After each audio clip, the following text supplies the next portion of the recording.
I used a photo of a handsome guy from the internet as my phone wallpaper. When my mom saw it, she wouldn't stop asking about my relationship with him. Jokingly, I teased her, "He's my boyfriend." My mom didn't say anything. The next day, she brought the guy from my wallpaper home and beamed at me. "What a coincidence, he's my student." Me? That evening, I was helping my mom make dumplings. Suddenly, she grinned and asked, "Who's the guy on your phone wallpaper?" I froze for a moment before reaching out with my flour-covered hands, using my only clean pinky to tap the phone. The screen lit up, revealing a handsome young man peeling an orange. The warm glow of the setting sun outlined his sharp, chiseled features. His lips were pressed into a thin line, but there was the faintest hint of a smile. His eyes were lowered, as if lost in thought. His pale, elegant hands held a half-peeled orange. When I first came across his photo online, I was instantly captivated by the slight blush on his ears. It was so endearing. Despite his modest clothing, that small detail, paired with his devastatingly good looks, created a striking contrast. Even someone like me, who usually scrolls past handsome faces without a second thought, couldn't resist saving the photo. No wonder it racked up 1 million likes on TikTok. After saving it, I couldn't help but keep staring at it, over and over again, every day. I eventually made it my wallpaper and even thought about bringing it with me to my great-grandmother's grave during New Year's, hoping she'd bless me with a boyfriend just as handsome. My mom grinned again and asked, "So, what's your relationship with him?" I had no clue why she was suddenly so curious. Was she about to nag me about finding a boyfriend again? The mere thought of her endless chatter made me break into a cold sweat. Considering how ridiculously handsome the guy on my wallpaper was, he looked like a movie star. There was no way I'd ever meet someone like him. My mom's overly giddy expression made it clear she didn't believe I could either. So, I smiled back and said, "He's my boyfriend." I figured my mom would start asking about him, trying to poke holes in my story. I had already crafted the perfect fake boyfriend persona in my head. But to my surprise, she said nothing. She stared at the photo for a while, then suddenly got up, brushing the flour off her hands. "You keep making the dumplings. I need to make a call." Me? The next day, I went to hang out at my friend Chloe's place. My mom kept texting, asking when I'd be home. Thinking it was urgent, I rushed back. As soon as I stepped into the living room, I saw a stranger sitting there. I hesitated as I walked further inside. On the couch was a man in a sharp suit, his face strikingly familiar. Wait. This wasn't just any handsome man. It was the handsome man from my wallpaper. What the heck? Why was he in my house? The moment he saw me, he stood up, his sharp eyes locking onto mine. He raised an eyebrow slightly, his lips parting as if to speak, but no words came out. My mind went blank. Robotically, I managed to greet him. Hi. A faint smile appeared on his face. "Hi, I'm Ethan." Oh no. My great-grandma must be short on cash in the afterlife. Just as I was spiraling into panic, my mom appeared out of nowhere. She poked my forehead lightly and said, "You two silly kids, still pretending not to know each other?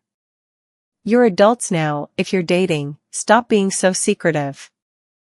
Go on, give each other a kiss." Me, Ethan. I quickly dragged my mom aside and whispered, "How on earth do you know him?" My mom tilted her chin proudly, pretending to flick imaginary bangs from her forehead. "What a coincidence, he's one of my students. And not just any student, he's my most accomplished one, a PhD graduate from Harvard. When I called him last night, he agreed to come right away." She finished with a smug, approving look. Me? Of course. When my mom is this quiet, she's definitely up to something. Mom, actually. I was just about to explain the misunderstanding when I saw the eager, expectant look in her eyes. The moment I said actually, the smile on her face disappeared, replaced by her classic stern, teacher look. This was the face she made when someone was about to get in trouble. If I confessed now that it was all a lie, I didn't even want to imagine the consequences. And why on earth did Ethan agree to come here? Was he tricked? Or did he come specifically to expose my lie? I couldn't make sense of it. Ethan stood nearby, giving me a cryptic smile. So, actually what? My mom asked, her tone turning cold. Thinking quickly, I clapped my hands and said, actually. Mom, oh no, I just remembered I forgot to buy something important on my way home. I'll take Ethan, my boyfriend with me to get it. As I said this, I felt so guilty I couldn't even glance at my mom's expression. I quickly ran over and grabbed Ethan's arm, pulling him out the door without giving him a chance to protest. My mom's voice trailed behind us, be safe, and come back soon for dinner with Ethan. I dragged him downstairs to a bubble tea shop. 5 minutes later, Ethan, dressed in a full suit, sat across from me with a cup of creme brulee bubble tea, no ice, and light sugar. The sight was a bit off. The thing was, when I asked him what he wanted to drink, he kept shaking his head, insisting he didn't like bubble tea. Yeah, right. Pretentious much. I waved my hand dismissively and ordered him the same thing I was having. As I looked at his suit, although he did look handsome, it seemed overly formal, almost comically so. I couldn't help but ask, do you always dress this formally when visiting a teacher's house? He gave me an awkward chuckle. No, I just thought, since it's my girlfriend's house, I regretted asking immediately. Seeing me go silent, he started explaining on his own. Teacher Lee told me you said I was your boyfriend and asked me to join for dinner. I was momentarily speechless. And you just believed her? Aren't you supposed to be some kind of genius? That easy to fool? Okay, Venmo me $500 so we can check your IQ. He froze for a moment, then pulled a few $100 bills out of his jacket pocket. I don't have Venmo. Cash okay? I was mid-sip of my bubble tea and almost spat it out onto his face. Barely keeping my composure, I took a deep breath and started explaining. I told him that using his photo as my phone wallpaper didn't mean anything. I had assumed it was just a random image from the internet. And last night's comment was nothing but a joke. He listened quietly, nodding occasionally without interrupting me. Finally, I asked the question that had been bugging me. You knew I was lying, so why did you come? Ethan's gaze was calm, as if he were pondering something. After a long pause, he casually teased, I was bored and figured I'd come see what my girlfriend looks like. As expected. He couldn't resist taking a jab at me. I really need to stop reading so many romance novels. They've completely wrecked my brain. For a moment, I'd actually hoped for some cliché scenario where he secretly liked me. But nope, he'd come simply because he had nothing better to do. Looks like I'll have to burn more offerings for my great-grandmother this new year. At this point, I wasn't hoping for him to actually be my boyfriend, but I did desperately need him to pretend to be my boyfriend, otherwise, I'd be stuck sharing a table with my mom's dog during dinner. So, do you have a girlfriend? He looked confused for a moment, then shook his head. Then would you mind going along with it and pretending to be my boyfriend? He didn't respond immediately. Afraid he might refuse, I quickly added, you've already had the bubble tea, you can't just take advantage and leave. I clasped my hands together in a pleading gesture and whispered, just this once. We'll break up after New Year's. He finally agreed, but not without adding, I'll help you, but what's in it for me? His gaze held a mischievous glint. Panic set in. What do you want? I don't have much in savings, so don't get any crazy ideas, Ethan chuckled, clearly amused by my flustered state. I haven't decided yet. I'll let you know later. Is that okay? After reaching an agreement, Ethan adapted surprisingly well to his boyfriend role. He even handed me his phone. Add me on WhatsApp, girlfriend. Alright. I'd almost forgotten about that part. After adding him, Ethan sent me his basic information. I edited mine and sent it back to him to make sure we wouldn't slip up if questioned by my parents. After thinking for a moment, I told him, if anyone asks, let's say we've been dating for 3 months and met through mutual friends.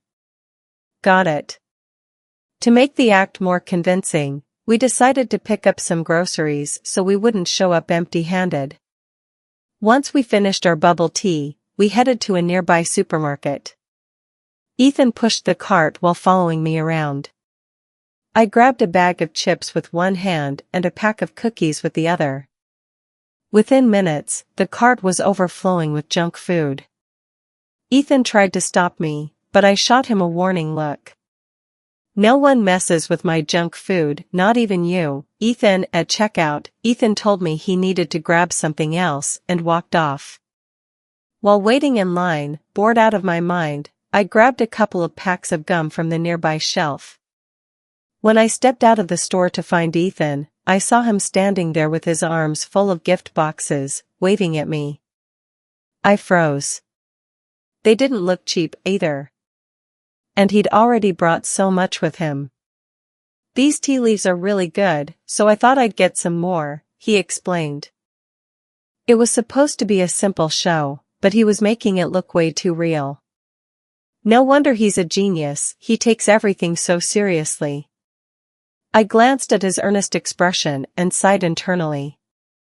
The damage was already done, there was no point arguing. Now I just had to figure out how to repay him. On our way back, Ethan suddenly seemed a bit nervous. He kept bombarding me with questions as we walked. Does your dad drink? I'm not great with alcohol. I shook my head. My dad doesn't smoke or drink. He visibly relaxed, but soon grew anxious again. Is your mom cooking? Should I go help? He even tried to quicken our pace.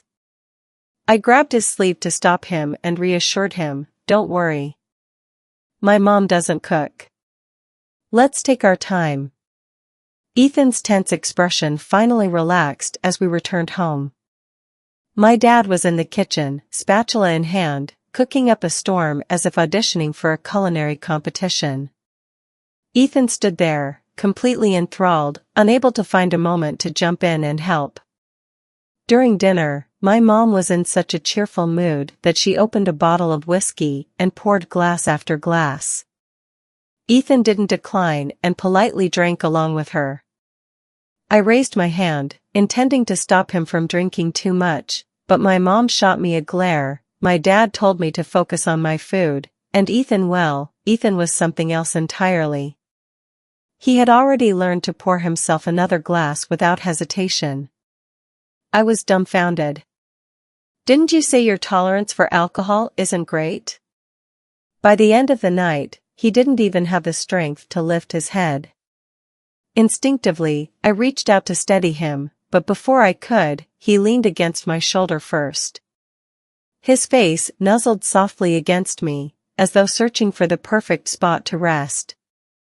The warm, slightly boozy breath from his nose tickled my neck, making it itch faintly. When I tried to scratch it, I realized I couldn't lift my hand. Looking down, I saw his long fingers gently wrapped around mine, occasionally giving them a light squeeze. My cheeks burned as I glared at my mom in mock anger. Look what you've done, you know he can't handle alcohol, and yet you kept making him drink. Oh, look at you, all protective now, huh, she teased.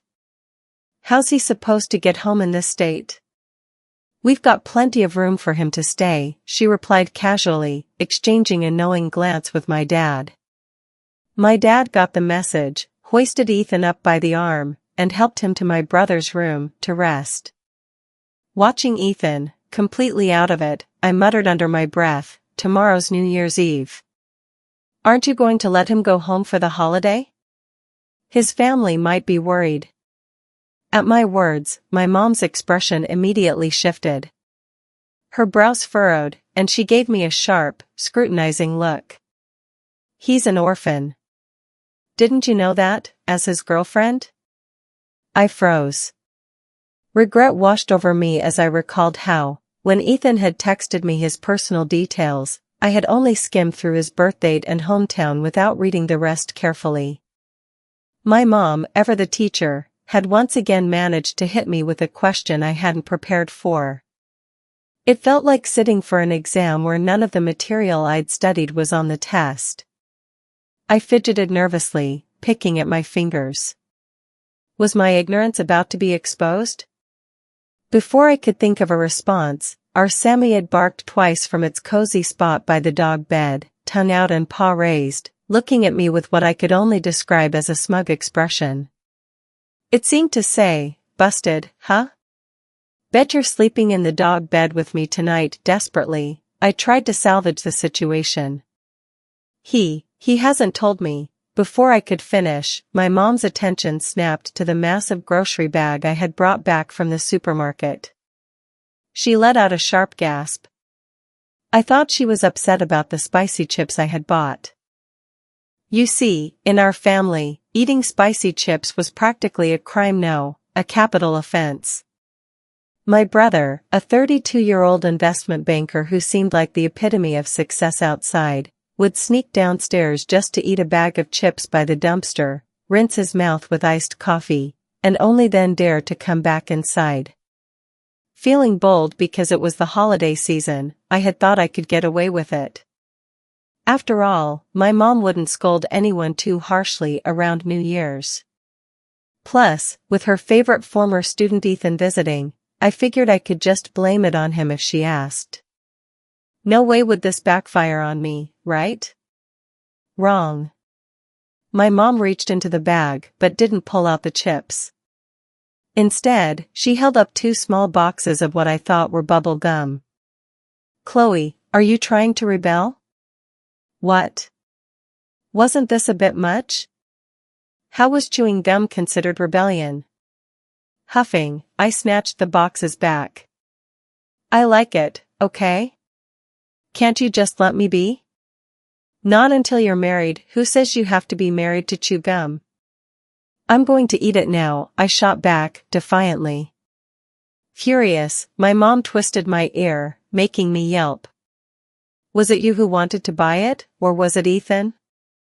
"It was Ethan," I stammered, trying to deflect blame.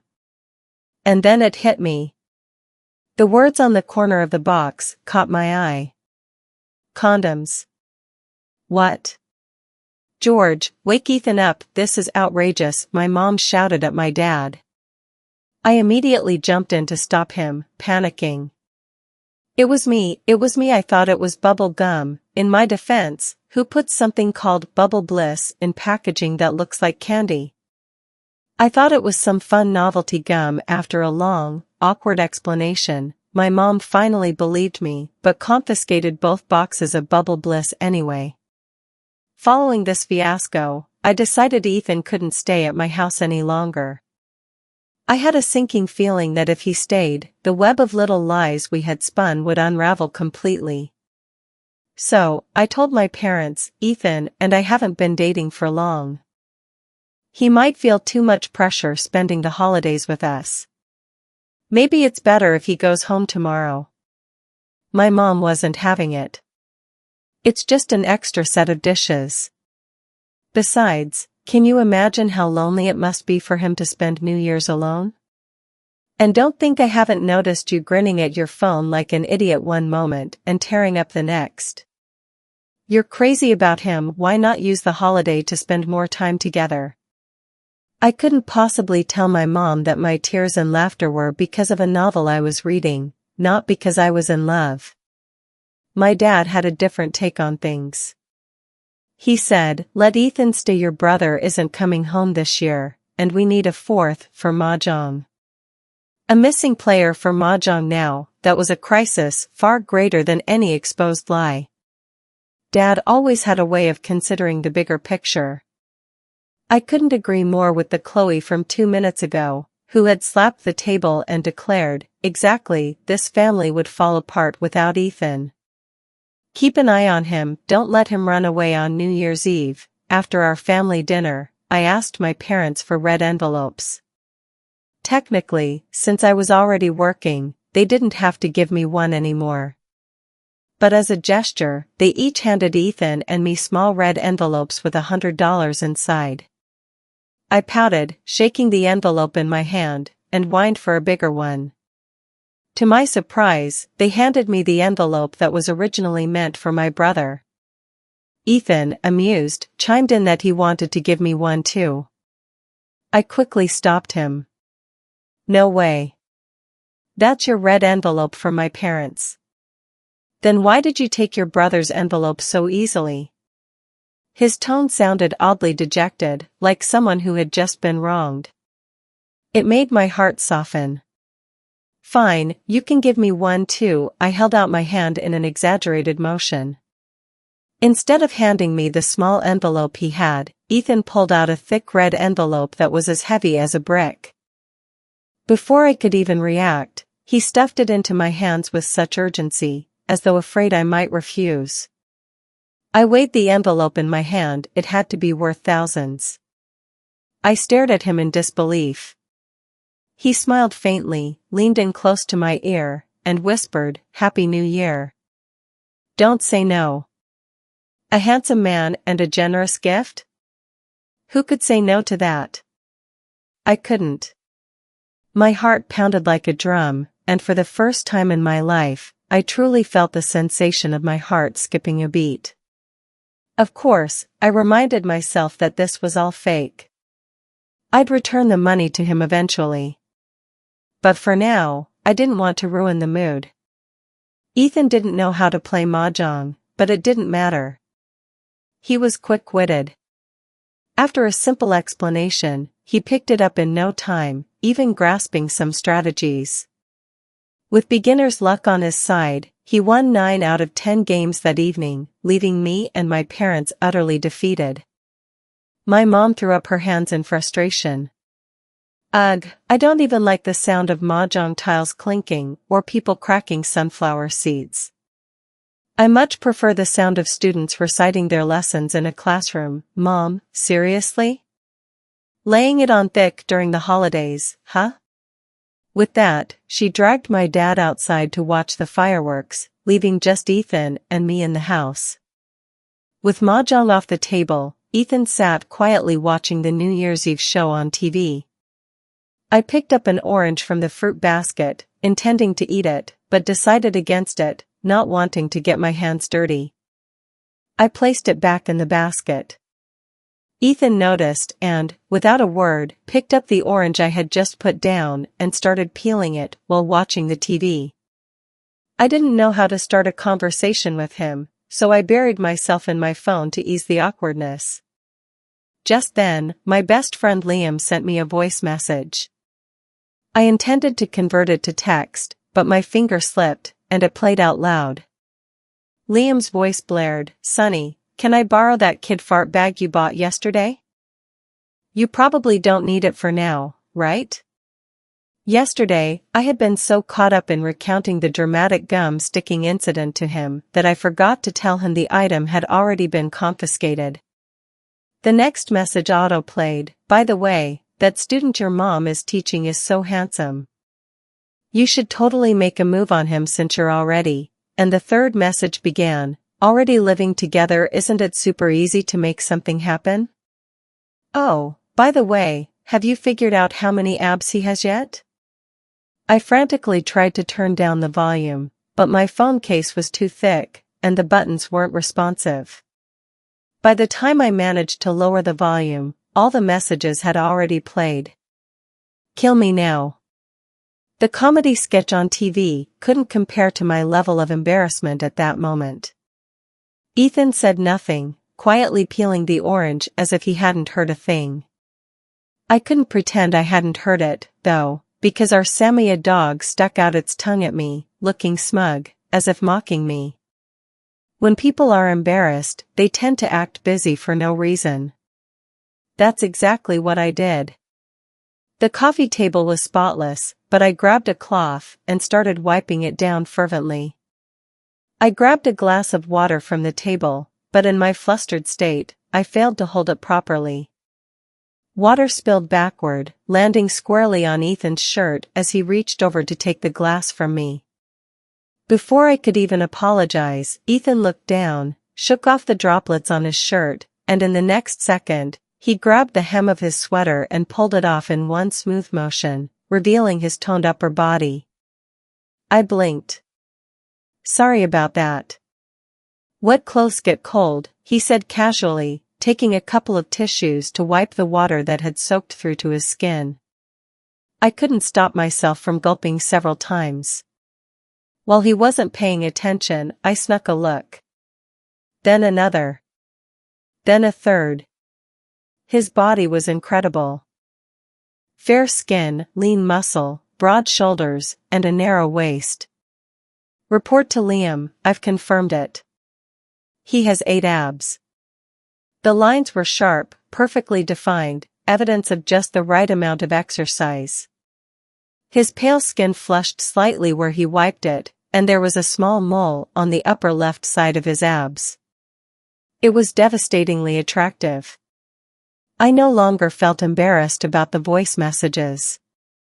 Not one bit. This was a jackpot moment. I was starting to get all flustered, yet Ethan showed no intention of putting on a shirt. Not that I was worried he'd be cold, far from it. It was more that I was worried I couldn't resist the temptation to reach out and touch him. As I was daydreaming about how amazing his perfectly sculpted abs might feel under my palm, he suddenly said, "Sonny, there's a bruise on my back. Could you help me apply some ointment?" I blinked. Huh? He clarified, I accidentally banged into something yesterday, and I can't quite reach it myself. Could you lend me a hand? Sure. I rummaged around and found some liniment and cotton swabs. Ethan sat down on a chair in front of me, his back fully exposed. Dabbing the swab in the liniment, I began to gently apply it to the bruise on his back. Standing behind him, I was so close that I could see every detail of his muscle definition and feel the heat radiating from his body. This swab is too small, he suddenly said. Why don't you just use your hand? Before he even finished speaking, the cotton swab had already found its way to the trash can. Why didn't he say that earlier? I poured the liniment into my palm, rubbed it to spread it evenly, and pressed my hand onto his back. There it was. His back muscles felt just as incredible as I'd imagined. I steadied his shoulder with one hand, while the other moved in slow circles over his back. When I finally finished, I noticed Ethan's ears were as red as the wallpaper in the room. Except this time, he wasn't wearing a shirt. There was no contrast, just pure, unfiltered bashfulness. That reminded me of the original image of that wallpaper. In the corner of the photo, there was a girl's hand. That night, no matter how much I tossed and turned in bed, I couldn't fall asleep. I kept staring at the wallpaper on my phone. Even though the picture was blurry, I could make out that it was indeed a girl's hand. And the orange Ethan was peeling in the photo? He'd handed it to that girl. Both of them were wearing matching red string bracelets on their wrists. His ears had gone red like that. The photo didn't show much else. Was she someone he liked? Or maybe even his girlfriend? I decided I'd ask him directly. But at 4 a.m., Ethan was surely fast asleep. No worries, Liam definitely wouldn't be asleep at this hour. I double-tapped Liam's profile picture. You patted Liam's wallet and stuffed it with cash. Liam replied instantly, "Is your wallpaper guy such a beast that he's kept you up until now?" I told Liam about my dilemma. After a moment of silence, she responded, "You're still awake at 4 a.m. because you've fallen for that little rascal, haven't you?" I admitted honestly, yes. Liam added, "Then go for it. Honestly, I suspect that hand in the photo might be yours." How could it be? I didn't even know him back then. That doesn't mean he didn't know you. Fair point, but still. Still what? He's already stripped down in front of you, asked you to rub ointment on him, and practically invited you to cuddle up to him. No wonder you're still single. Just wait, I'll come over in a couple of days to check him out myself. You can give him a heads up if you won't let him know your future sister-in-law is coming for a visit. Good night. 2 days later, my parents went out to visit some relatives. It was just Ethan and me at home. He was seated on the couch with his laptop on his lap, serious and focused as he attended a virtual meeting. He looked so handsome when he was in his professional mode that I couldn't help but keep texting Liam to gush about how attractive he was. Liam couldn't take it anymore. Just finished my meeting. Go tell him his future sister-in-law will be there in 5 seconds. Ethan happened to finish his meeting just then. He leaned back, massaging his temples with his eyes closed. I whispered, "My best friend is coming over." "Oh?" "She said your future sister-in-law is on her way." Ethan's lips curled into a smile. "So, I already have an official title here?" Before I could answer, the doorbell rang. Liam lived in the neighboring building, so it was just a quick elevator ride and a short walk across the connecting corridor for her to get to us. I ran to open the door. Liam, ever the loud one, burst in saying, "Let me see who this rascal is that's stolen my best friends." "Oh my God, boss, Happy New Year." "Me?" Ethan looked calmly at Liam and nodded. "Happy New Year." Liam froze in place, completely stunned. I nudged her forward into the apartment. Ethan got up and offered her tea.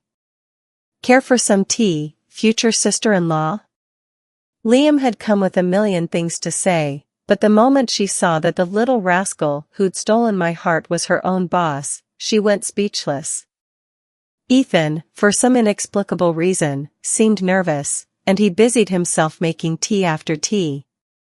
He brewed black tea, then green tea, then white tea, jasmine tea, and finally rainflower tea. Liam said nothing, just kept sipping tea after tea. She didn't stay long. After a while, she made up an excuse and left in a hurry.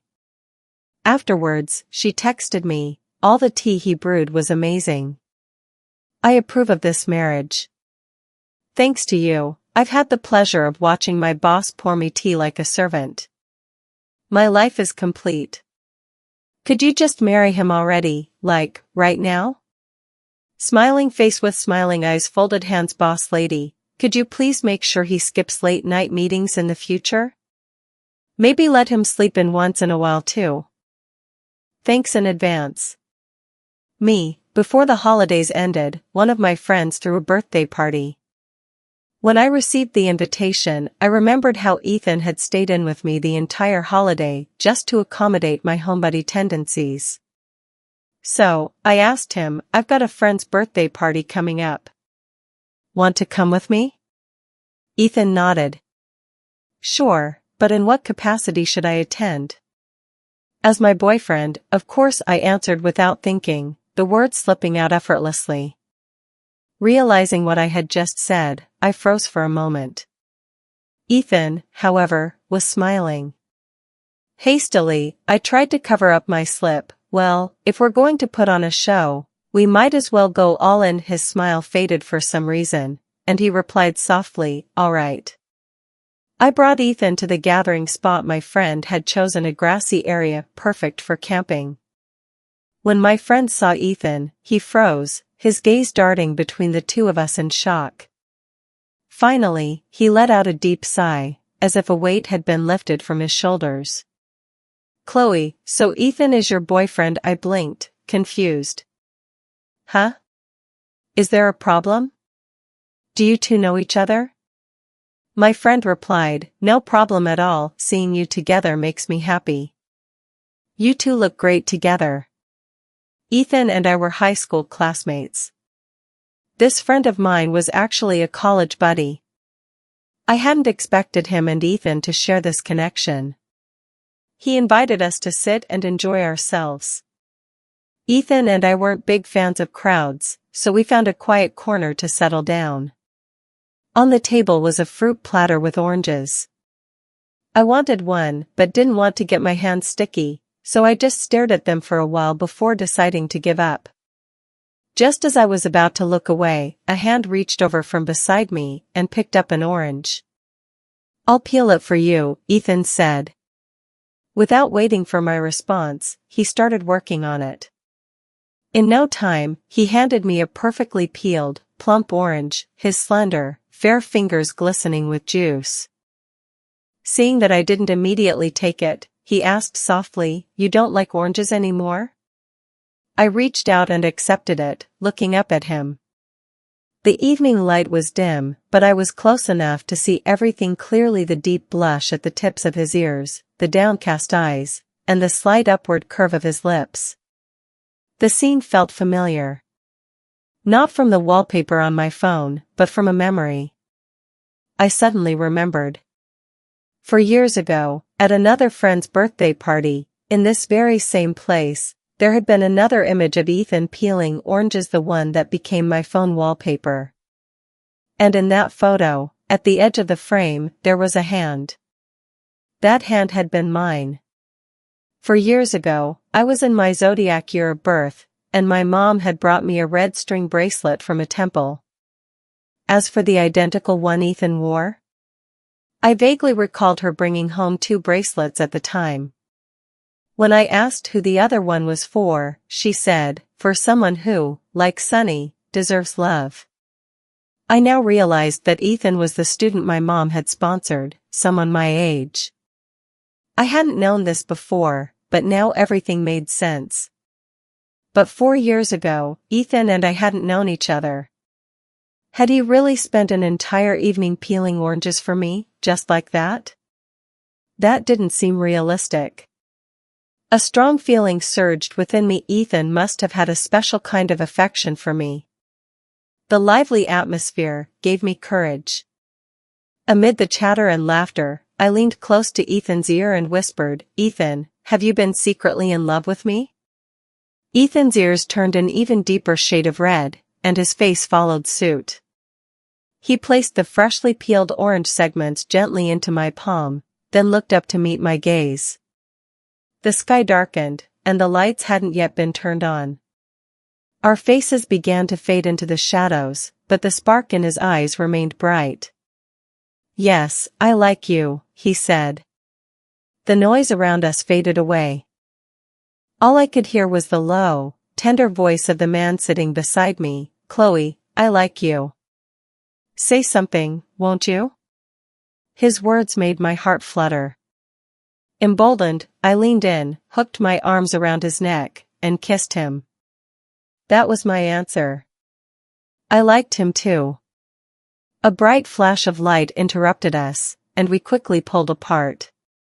My friend came running over, camera in hand and grinning from ear to ear. "Oh my God, I got it, wow, you two are such a photogenic couple," he exclaimed excitedly. "I was just about to snap a candid shot of you talking, and then you kissed. Forget the $600 for photo editing. You're paying for my seat at your wedding's head table." Embarrassed, I hid my face against Ethan's chest. He wrapped an arm around me and murmured, "Time to update your wallpaper, sweetheart." Before we got together, I thought Ethan was a serious guy. After we started dating, I realized he was a generous and charmingly serious guy. When work resumed after the holidays, things didn't go smoothly. Overtime and reprimands became my new normal. On bad days, I'd call Ethan to vent. One day, during a video call, the moment his face appeared on the screen, I felt a lump in my throat. The tiniest frustration spilled out in a choked, incoherent mess. Ethan didn't say a word. Instead, he took off his suit jacket, unbuttoned his shirt, and said, "Baby, does this cheer you up?" He leaned closer to the camera, showing off his abs. I froze. The tears stopped, the sniffles ceased, and I was left speechless, staring at him. Moments later, I found myself lamenting why phones couldn't let me reach through the screen to touch his abs. I wailed even louder, "I can't touch them." Ethan looked slightly troubled. "This is a public platform, not some private site. I really can't take off more than this. I'm easy to please, just let me touch them," I cried. Ethan hung up. A few minutes later, he sent me a message, "Come downstairs. I'm outside your office. Touch them all you want, but no more tears, okay?" Generous and charming indeed.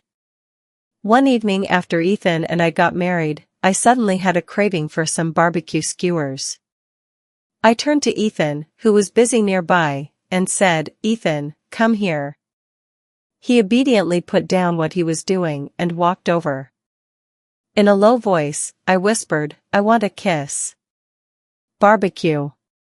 Before I could finish my sentence, his cool, soft lips pressed against mine, catching me completely off guard. The kiss left both of us blushing and breathless. Just as he was about to lean in for another kiss, I quickly covered his mouth with my hand and exclaimed, "I meant I want barbecue skewers." Ethan knelt on the bed, holding my hand as he started unbuttoning his shirt. In a hushed tone, he asked, "Well, don't I look like a barbecue skewer to you?" Epilogue 1. Chloe's mother, Ms. Lee, had noticed something peculiar about her daughter's phone wallpaper for a while. It was a photo of a handsome man. And he looked familiar. After sneaking a few more glances, Ms. Lee finally confirmed her suspicion it was Ethan, one of her former students and the boy she had supported financially through school. Ethan wasn't a public figure, and the photo was clearly a casual shot. Considering how Chloe had been giggling at her phone lately with a lovesick grin plastered on her face, Ms. Lee's curiosity about her daughter's relationship with her former star student was piqued. Ms. Lee had always been straightforward. She decided to confront Chloe directly. Before asking, she had already planned her approach. If her daughter had a crush on Ethan or was pursuing him, she would gladly help her out. After all, Ethan was an exceptional young man in every way. When Ms. Lee asked, Chloe didn't bother hiding it. She simply said, "He's my boyfriend." Ms. Lee wasn't just anyone. After being Chloe's mom for 28 years, she could read her daughter like an open book. Chloe's evasive glance didn't escape her notice.